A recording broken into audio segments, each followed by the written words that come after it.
বিসমিল্লাহির রহমানির রহিম। প্রিয় সাংবাদিক ভাই ও বোনেরা, আসসালামু আলাইকুম। বিগত 15 বছর যাবৎ এফবিসিসিআইয়ের কার্যক্রম ব্যবসা, শিল্প, বাণিজ্য ও সেবা খাতের স্বার্থে সার্বিকভাবে পরিচালিত হয় নাই, বরং অনির্বাচিত একদলীয় স্বৈরাচারী সরকারের তোষামোদী, ব্যক্তিগত স্বার্থ হাসিল সহ রাজনৈতিক এজেন্ডা বাস্তবায়নে তৎপর ছিল। গত 1.5 দশকে এফবিসিসিআই কর্তৃক বাজার নিয়ন্ত্রণে উদাসীনতা এবং ব্যর্থতার কারণে বাজার সিন্ডিকেটের প্রভাবে অনেক নিত্যপণ্য এবং ভোগ্যপণ্যের বাজার মূল্য দ্বিগুণ 3 গুণ বাড়িয়ে একটি মহল রাতারাতি আঙ্গুল ফুলে কলাগাছ বনে গেছেন। এফবিসিসিআইয়ের নেতৃত্বে শুধুমাত্র কর্পোরেট ব্যবসায়ী ও কর্পোরেট হাউসগুলোর স্বার্থ রক্ষার কাজে ব্যস্ত ছিল। এখানে মাঝারি ও ক্ষুদ্র ব্যবসায়ীরা দীর্ঘদিন যাবৎ এফবিসিসিআই সেবা থেকে বঞ্চিত ছিল। সর্বদা গণভবনে তোষামোদকারী সুবিধাবাদী চক্র দলীয় ক্যাডারের ভূমিকা অবতীর্ণ হয়ে দীর্ঘ 15 বছর জবাবদিহিতাবিহীন এফবিসিসিআই এবং এর অধীনস্থ চেম্বার এবং অ্যাসোসিয়েশনগুলিকে তাদের পকেট সংগঠন হিসাবে নিয়ন্ত্রণ করেছিল। এরই প্রেক্ষাপটে বিগত 18/8/2024 তারিখে এফবিসিসিআই সাধারণ পরিষদ সদস্যবৃন্দ বাণিজ্য মন্ত্রণালয়ের মাননীয় উপদেষ্টা বরাবর এফবিসিসিআইয়ের পর্ষদ বিলুপ্ত করে প্রশাসক নিয়োগের আবেদন করেন এবং সরকার গত 11/9/2024 তারিখে এফবিসিসিআইয়ের পরিচালনা পর্ষদ বিলুপ্ত করে প্রশাসক নিয়োগ দেন। আপনারা অবগত আছেন, ইতিপূর্বে এফবিসিসিআইয়ের পরিচালনা পর্ষদ বিলুপ্তির জন্য সাধারণ পরিষদ সদস্যবৃন্দ এফবিসিসিআইয়ের ভবনের সামনে অবস্থান ধর্মঘট সহ বিভিন্ন কর্মসূচি পালন করে আসছিল। প্রিয় সাংবাদিক বন্ধুরা, এফবিসিসিআই সহ বাণিজ্য সংগঠনসমূহকে প্রাতিষ্ঠানিক বিপর্যয় হতে উত্তরণের জন্য বিগত 21/9/2024 তারিখে এফবিসিসিআই সাধারণ পরিষদের এক সভায় এফবিসিসিআই সংস্কার বিষয়ে সাধারণ সদস্যবৃন্দ বিভিন্ন মতামত ব্যক্ত করেন, যা সংক্ষিপ্ত আকারে নিম্নে তুলে ধরা হলো। এতদ্ব্যতীত সাধারণ পরিষদ সদস্যদের জনশ্রুতি, অসন্তোষ এবং তীব্র ক্ষোভের কারণে বিগত 15 বছরে এফবিসিসিআইয়ের অভ্যন্তরে বিশাল দুর্নীতি এবং আর্থিক অনিয়মের তদন্ত নিরীক্ষা করে শাস্তির ব্যবস্থা গ্রহণের জন্য মাননীয় প্রধান উপদেষ্টা বরাবরে আবেদন করা হয়। আমরা আপনাদের মাধ্যমে প্রস্তাবিত সংস্কার সমূহ সরকার এবং সারা দেশের 4 কোটি ব্যবসায়ীর নিকট পৌঁছে দিতে চাই। আমরা বিশ্বাস করি, প্রস্তাবিত সংস্কারসমূহ বাস্তবায়িত হলে এফবিসিসিআই সহ বাণিজ্য সংগঠনগুলি রাজনৈতিক প্রভাবমুক্ত হয়ে পর্যায়ক্রমে সমৃদ্ধশালী হয়ে উঠবে। আমি এখন প্রস্তাবসমূহ এবং এর যৌক্তিকতাগুলি তুলে ধরছি আপনাদের সামনে। 1. এফবিসিসিআই নির্বাচনের আগে এর অধিভুক্ত সকল অ্যাসোসিয়েশন এবং চেম্বারের নির্বাচন সম্পন্ন করতে হবে। যৌক্তিকতা: বিগত 15 বছরে অধিকাংশ চেম্বার এবং অ্যাসোসিয়েশন সমূহে সীমাহীন দলীয়করণ করা হয়েছে। অধিকাংশ চেম্বার এবং অ্যাসোসিয়েশনের নেতৃবৃন্দ ছাত্র গণহত্যা সহযোগী হিসাবে বিভিন্ন মামলার আসামি এবং অনেকেই পলাতক অবস্থায় রয়েছেন।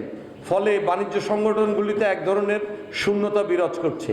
এমত অবস্থায় আগামী নির্বাচনে রাজনৈতিক প্রভাবমুক্ত সত্যিকারের সৎ যোগ্য ব্যবসায়ী প্রতিনিধিদের এফবিসিসিআইদের এর অন্তর্ভুক্তি অত্যন্ত জরুরি।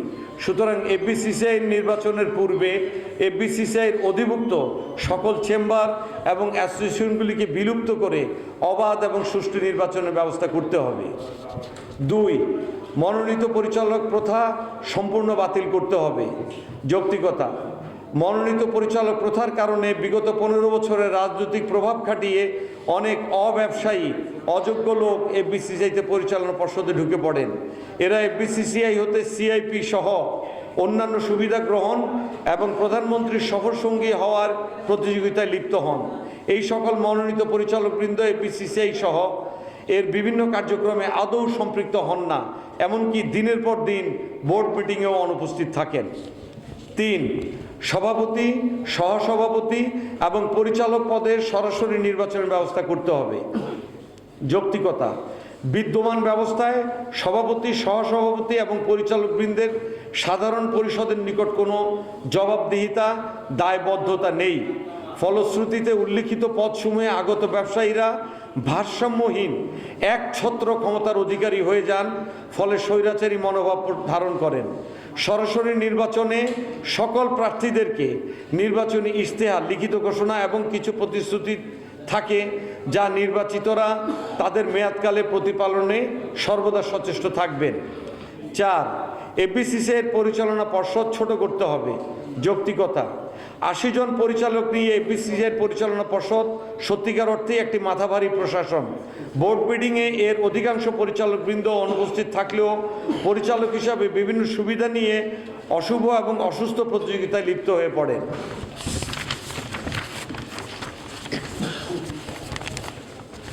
5, সহসভাপতি 7 জনের স্থলে 3 জন করতে হবে। যৌক্তিকতা, সহসভাপতির কাজ সভাপতির অবর্তমানে তার দায়িত্ব পালন করা। কেবলমাত্র রাজনৈতিক বিবেচনায় চাপ সৃষ্টির কারণে অতীতে 7 জন সহসভাপতির পদ তৈরি করা হয়েছে।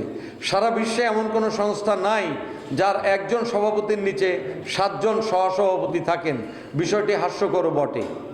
6, পরিচালনা পর্ষদ ছোট করে চেম্বার গ্রুপ হতে 15 জন পরিচালক এবং অ্যাসোসিয়েশন গ্রুপ হতে 25 জন পরিচালক নির্ধারণের জন্য সুপারিশ করা হলো। যৌক্তিকতা, এফবিসিসিআইয়ের বিদ্যমান সদস্যদের শ্রেণীবিন্যাস আমরা নিম্নে প্রকাশ করেছি। আমি বলছি, আমাদের ওখানে চেম্বার, এ ক্লাস চেম্বার আছে 69টি, যাদের ভোটার সংখ্যা হলো 413। বি ক্লাস চেম্বার আছে ওখানে 14টি, ভোটার সংখ্যা হলো 56 জন। সর্বমোট চেম্বার ভোটার সংখ্যা 83টি চেম্বার এবং ভোটার সংখ্যা হলো 469। এ ক্লাস অ্যাসোসিয়েশন হলো 396টি, ভোটার সংখ্যা 1975। বি ক্লাস অ্যাসোসিয়েশন 5টি, ভোটার সংখ্যা 15 জন। সর্বমোট অ্যাসোসিয়েশনের সংখ্যা 401টি এবং ভোটার সংখ্যা 1990 জন। এ ক্লাস এবং বি ক্লাস চেম্বার বাৎসরিক চাঁদা প্রদান করেন 35,95,000 টাকা। অন্যদিকে এ ক্লাস এবং বি ক্লাস অ্যাসোসিয়েশন বাৎসরিক চাঁদা প্রদান করেন 1,40,00,000 টাকা। উপরের সারণীতে দেখা যাচ্ছে যে অ্যাসোসিয়েশনের সদস্য সংখ্যা চেম্বারের সদস্য সংখ্যার প্রায় 5 গুণ এবং অ্যাসোসিয়েশনের কর্তৃক প্রদেয় চাঁদার পরিমাণ চেম্বার কর্তৃক প্রদেয় চাঁদার পরিমাণের প্রায় 4 গুণ। সুতরাং অ্যাসোসিয়েশন গ্রুপ এবং চেম্বার গ্রুপ হতে সমান সংখ্যক পরিচালক নিয়ে বোর্ড গঠন করা অযৌক্তিক এবং একটি বিশাল বৈষম্য। ফলশ্রুতিতে অ্যাসোসিয়েশন গ্রুপের সদস্যদের মাঝে তীব্র ক্ষোভ এবং অসন্তোষ বিরাজ করছে। অতএব এফবিসিসিআইয়ের পরিচালনা পর্ষদে চেম্বার গ্রুপের পরিচালক সংখ্যা 15 জন এবং অ্যাসোসিয়েশন গ্রুপ হতে 25 জন পরিচালক নেওয়া এখন সময়ের দাবি।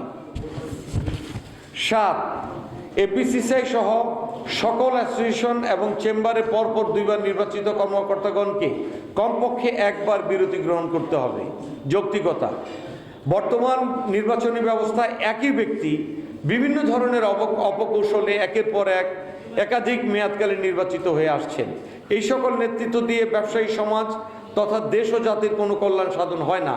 এরা এক ধরনের সিন্ডিকেট তৈরি করে তরুণ, সৎ, শিক্ষিত, যোগ্য মেধাবীদের নেতৃত্বে আসার জন্য বিশাল প্রতিবন্ধকতা তৈরি করছেন।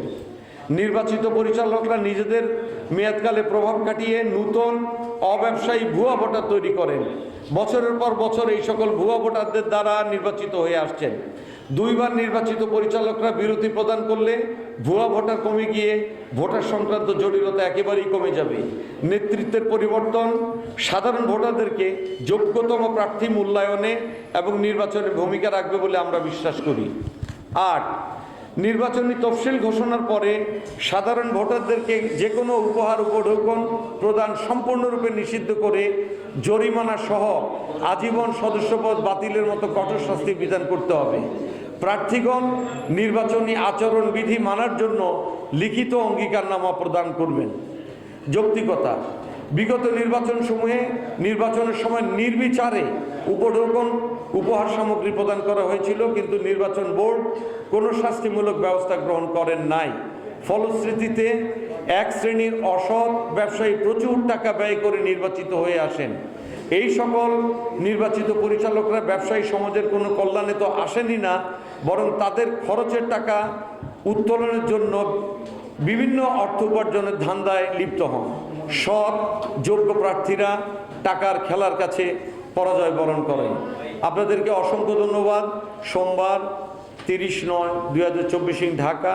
আমাদের 4 জন সমন্বয়কের নাম আছে নিচে। সবাইকে ধন্যবাদ। এখন প্রশ্নোত্তর পর্ব।